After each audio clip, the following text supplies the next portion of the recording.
A debate has made its way to headlines all across the country. We'll take an in-depth look at immunizations and whether it's the right decision to take the shot. There has been no scientific evidence that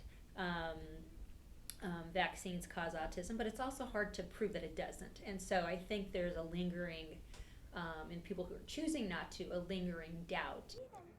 This and more on this edition of Equal Time.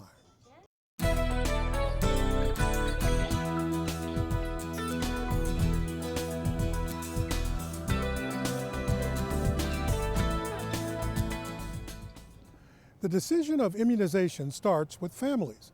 Dustin Dorsey takes us along with a Bay Area family to get a child immunized. This is Christopher. He is 8 months old. Today, his parents Kaylee Cosimano and Joey Dale are on their way to get him vaccinated at the Indian Health Center in San Jose.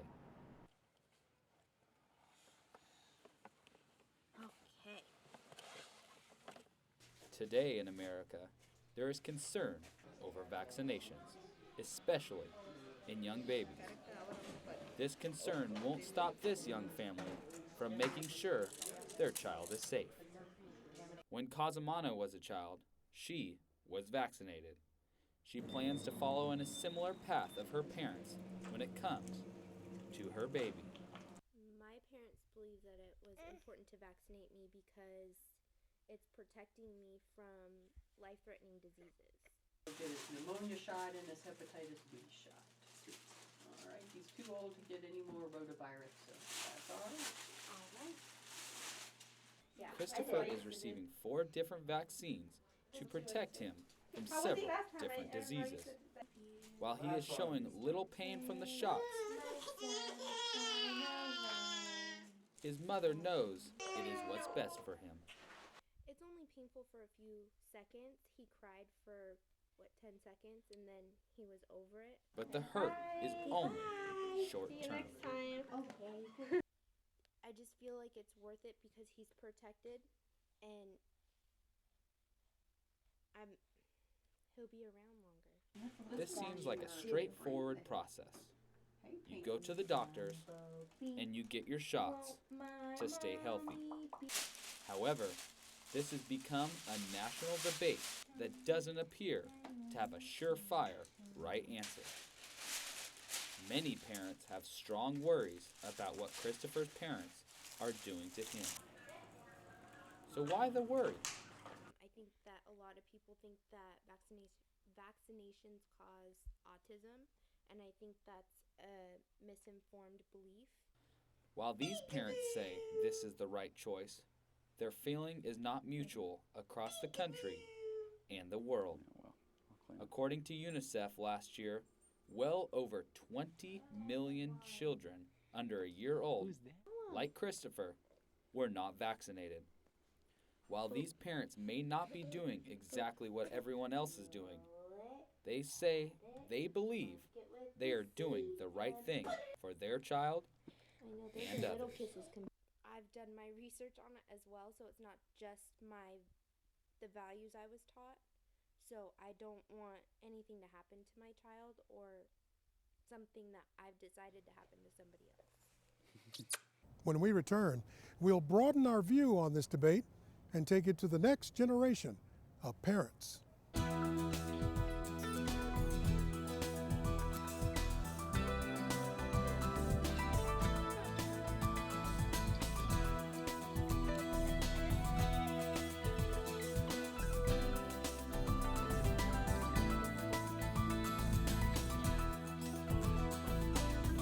Welcome back. So why do people make the decisions they do about immunizations? Dustin Dorsey dives into that debate with future mothers and fathers. When asking the question whether it's smart to vaccinate your children, you might start with the future generation of parents. You can find this generation on a college campus. Students are at the point of their lives in which they will soon have to be educated enough to make decisions of their own. Many will follow the path of their parents. Some may stray off the path. So, will these future mothers and fathers have their families vaccinated? Oh, absolutely. Absolutely. I would much rather, I mean, there are risks associated with vaccines, but the risks of getting a vaccine versus the risks of not getting vaccines are just unparalleled.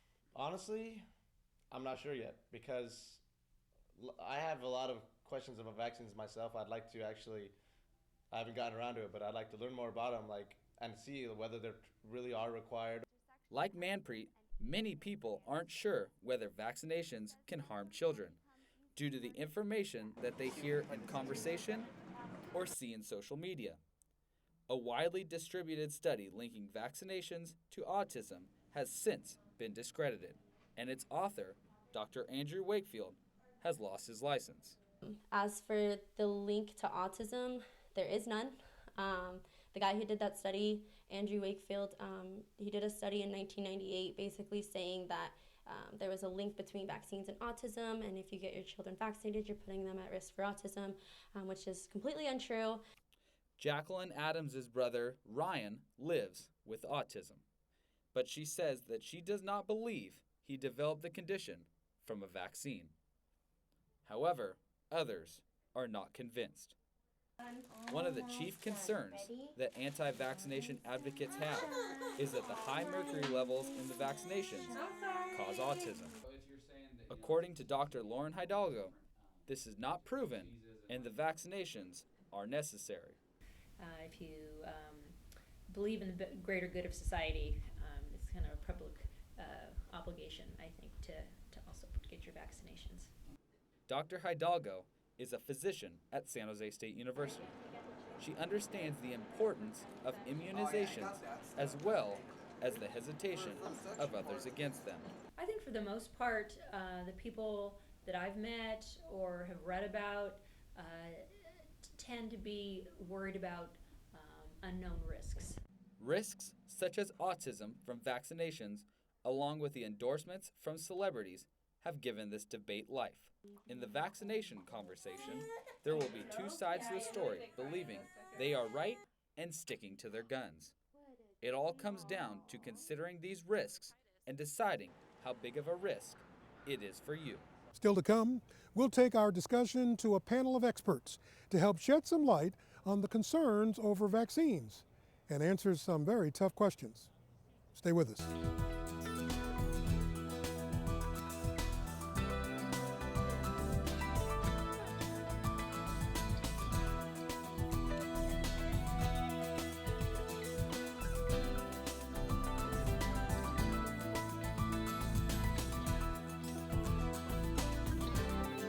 Welcome back to this edition of Equal Time from our brand new HD television studio in the School of Journalism and Mass Communications at San Jose State.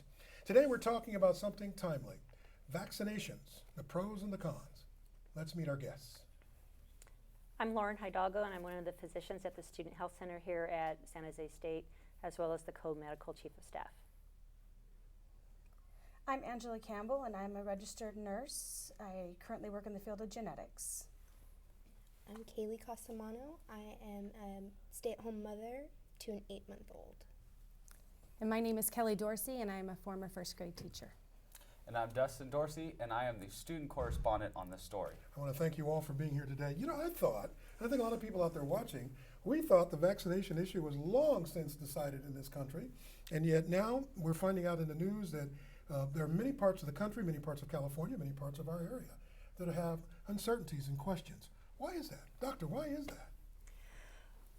That's because we haven't really seen many of these diseases that we've been trying to prevent, because there has been so much vaccination that measles, polio, a lot of different things have never been seen by people who are currently parents. And there is people who can have conscientious objections to vaccinations, which has grown quite large, and places like Marin County especially have a very high unvaccination rate. And so I think perhaps people have gotten a bit complacent about vaccinations because of not seeing these diseases. Very good. I was listening to Bay Area radio, and I was hearing about a story of a parent who did not want to have his son vaccinated, but felt it was the responsibility of the school to protect his son. And I was wondering, how did that connection come about? As a former teacher, I suspect that seems a little challenging. That is an interesting comment. For example, when the child is enrolled into the school and registered, the parent gets to choose whether or not to vaccinate their child. It's due to personal or religious beliefs, and that's a misnomer to many parents and people out there. They think it's a requirement to have your child vaccinated before school starts, when in fact it's a choice by the parent. And the school I was teaching at formerly, 4% of the population is not vaccinated. 4%. 4% of that school. And it's now public knowledge, and parents can go on and see, how many children at their school is not vaccinated. So I'm surprised to hear it's the school's responsibility when it's their choice when registering their child. That makes sense. I know you and I were talking when we were younger. I was younger a lot longer ago than you. That it was not even a thought. You just did it because that's what you're supposed to do. Was that the case when you were growing up? Absolutely. I mean, that just came second nature, when you were a little kid and you just knew you got your shots. Continuous to this day, I keep up with my shots and everything like that. It felt to me that's what you were to do to keep not only yourself healthy, but to keep everyone healthy around you, because you don't want to get anybody else sick as well. Now that's what we've been taught. That's what we learned. But parents sometimes don't always agree. Am I correct about that? That's very true. I mean, I keep my child vaccinated because not only I want to keep him safe, but I want to keep everybody else safe. So, I mean, that's what I was taught. So I'm going to teach him that. So that's just my thinking. But when you hear reports of people saying, well, wait a minute, you're imposing your values on my child, how does that make you feel? Is that fair? I mean, does it seem right that should happen to a parent? No, I mean, it's my value on my child. You can have your opinion to your child and your teaching to your child, but I can vaccinate my child if I want to. That's your opinion. But go ahead. I think that's where it gets interesting too, is you're saying my values and my child. This has become a debate, not only just coffee talk around in the morning in the office, but it's gone to social media and so many different avenues and so many different ways that people are talking about this.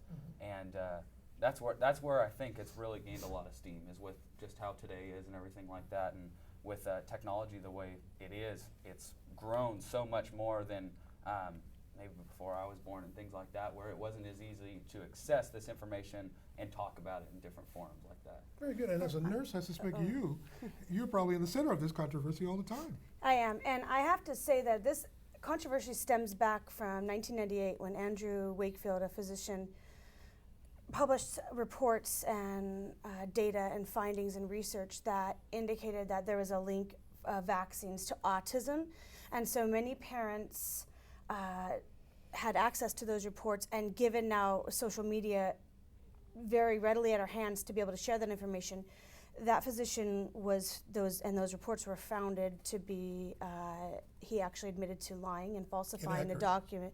Exactly. And despite those findings that they were inaccurate, he falsified them. He was actually stripped of his license. He can no longer practice medicine. That information is still there, and we're dealing with people's children, and parents don't want to make the wrong decision because it's their children's lives that they're dealing with, and they don't want to be responsible for possibly being responsible for maybe giving their child autism. However, there have not been any studies that have shown any links from vaccinations to autism, and there have been multiple studies that have shown that there is actually not a link. There's no sufficient evidence of vaccinations causing autism. Furthermore, I think parents are also very frightened by the scary ingredients that are passed along in the brochures. We just read the brochure and see formaldehyde, mercury, things like that, and we're frightened by those ingredients. But as lay people, we don't actually understand what goes into the making of vaccinations, and we don't understand the chemistry and the concentrations of how much formaldehyde or what it's used for. And then people don't actually understand that we breathe formaldehyde, we eat formaldehyde, we drink formaldehyde, and your body actually needs formaldehyde, as one example, to actually function normally and to have homeostasis. So I think that people just take a scary thing formaldehyde and they equate it to death and they figure, I don't want my kid to have that. And Dustin, we have to be honest, journalists are kind of fueling this controversy because we keep putting these stories out all over the country. We see people protesting. But I wonder, as a student on campus, is this something that you think about, that your classmates think about? Honestly, no. I know that this is such a big issue going on. Not being personally affected by anyone around me that's had something, say, as the measles. I know it is spreading around the Bay Area and California. But being that it's not something that has really affected, especially San Jose State, it's not something that we necessarily talk about, but it's something that we all know about. And I think that's why this is such an important topic, that even though it's not always something that may be affecting you right now today and happening right around you, that it's still important to know some of these facts. And that's why I'm excited to continue to learn. Exactly. Absolutely. I'd Yeah. like to add that at our health center, we've actually expanded our immunization hours. So anticipating that maybe people might want to come in and get vaccinated who haven't been vaccinated, or check a titer if they only had one of the 2 vaccines. We haven't really seen any business of students interested in the measles. And I also wanted to comment on your discussion, which was great. Despite the landmark study being discredited, it's hard to disprove it doesn't. And so just because it doesn't prove there is a causation doesn't mean it doesn't. And I'll admit it, I'm a People magazine fan, and I read very frequently about a couple who had, celebrity couple, because that's why they're People, who had a completely normal child until they got the vaccine, then they got a fever, fussy, and then never the same. And people see that, and that's scary, because and I'm not an autism expert, I'm an internist, but I think there's still stuff out there that people are scared of. But what they need to really remember is, of the cases that are claimed to be due to it, is very small compared to the risk of getting measles. And the cause of the greater community, I don't think is talked about enough. You have immunocompromised people. It's a live vaccine, so people who have not good immune systems can get this, and so through no fault of their own. And so I think there is a sense of doing the right thing. Sure, and the child is at the core of all of this, and I think that's what makes parents concerned. I certainly think teachers worry about how their students are going to react. Talk to me a little bit about the child. The child feels ouch, and they wonder, why are you doing this to me? And then I think sometimes parents might feel guilty about that ouch because they have these uncertainties. Sure. I mean, when he gets his shots, he screams for 30 seconds, and then 5 seconds later, he's completely fine.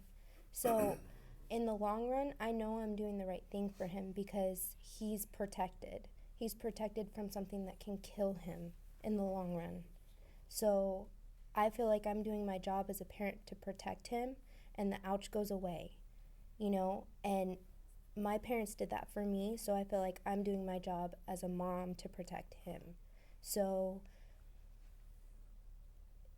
well, let me ask you this. If I agree with you, I think Dustin's parents apparently agrees with you, but what about the viewers out there that have different perspectives and say, well, that's good for you. I don't want to do it, and I don't want any government agency or any scientist or any nurse or any doctor telling me what I think is best for my child. How do you respond to that?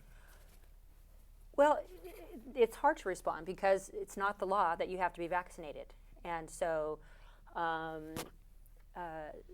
the problem as I see it is you don't want to protect your child, and you don't, but you want the school and every place else to protect you. I think if you choose not to protect your child and others who have not been able to get the vaccine for various reasons, then the onus is on you, not the school. That's ridiculous as far as I'm concerned.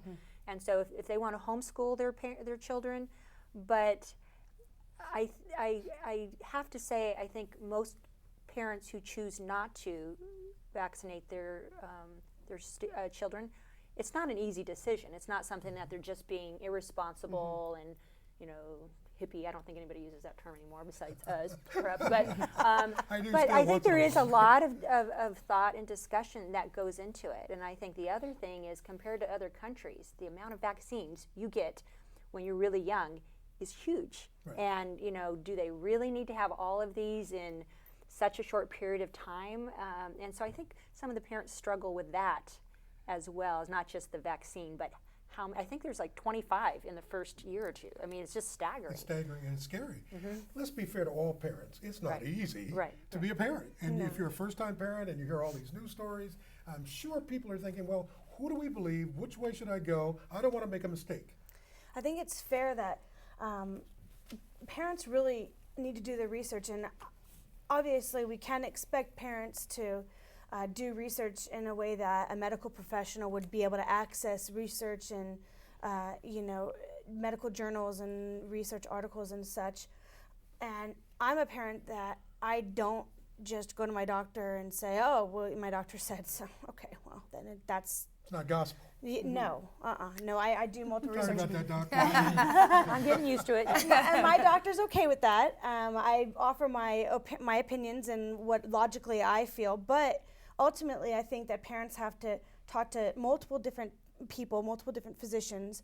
But physicians, I know that from our physicians, they have a lot of experience, they have a lot of education, they have a lot of training, and they have seen a lot of things that we can't possibly lay out on the table and understand. For example, even just the concentrations of things in drugs, or even how drugs are formulated. We don't understand that. What we see is, what do they publish in People magazine? And that is not a valid form of research. You can't say what a celebrity couple, their child got a fever. I mean, do we know? Statistics are very flawed and very skewed, and we don't know the full statistical background of what happened with that child. What is the genetic background? What is the medical history of that child?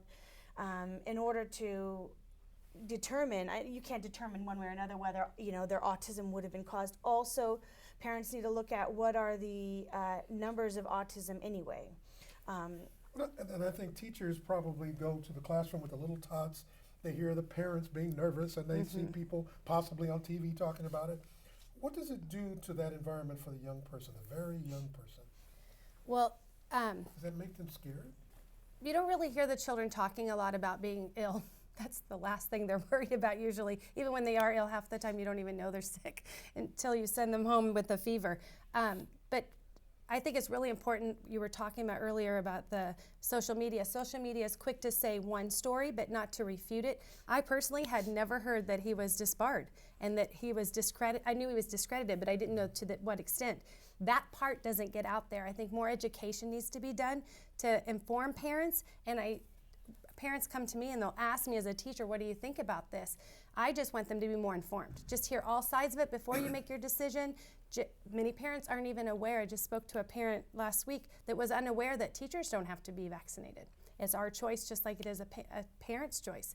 And they're unaware that they just learned 4% of their school is not being vaccinated. Again, it's just the lack of knowledge that's out there and the education. I think we need to be doing more promoting of maybe public spots on commercials, TV, social media, anything we can to get the message out there of just all points of view so that they can make an informed decision. I think your point is well taken. You're the future of journalism. You're the future, and you and your classmates who do this show, you have to get the message out through social media. You know it better than I do. How do you get that message out to everybody? Well, I think it starts with things like today, episodes of Equal Time, things that this is what we're able to do is to project this message. And that's why I wanted to bring this topic today, because it wasn't so much about a debate one way or another, who's right, who's wrong, but it's just about the information like she talked about, just bringing that message out there. And I think that's with a lot of cases and different issues that we have going on in our country, is that it starts with the journalism and it begins and it continues to go throughout the people, and we need to make sure we educate people on both sides of the equation, and talk to the specific worries and problems and concerns that are out there, and to further this issue and to bring it to light and hopefully get more people on the same page. My biggest fear, though, is that young people on social media don't really think about vaccinations. They don't talk a lot about vaccinations. But when they go on in life, get married, have a family, then it becomes absolutely on the front of the table for research and discussion. They jump on the internet, they go call you and say, I found this on the internet, I don't want you giving me that injection. Is that somewhat of what parents, young parents face when social media has not been approached until now that I need it, and I tell the doctor I did some research and you don't need to do that. Does that come into your mind when you're thinking about it as a parent? Sometimes, I mean, I don't know, I guess I was raised without social media. So until now, social media wasn't part of it. So I always knew I was going to vaccinate my child. So I never really thought of it until social media wasn't a part of my thinking. It wasn't a realm of my thought process. Well, one of the best things that we tell journalism students everywhere, but especially at San Jose State, get the facts from the experts. But remember, people have the right of choice. You have the right of choice on how to tell the story. You have the right of choice of telling them the information. You have the right of choice in a variety of approaches. And I have the right of choice of saying we're running out of time. But I want to thank you. I think this is the conversation we need to have to bring down the fear level. We thank you for joining us, and we hope you come back for another edition of Equal Time.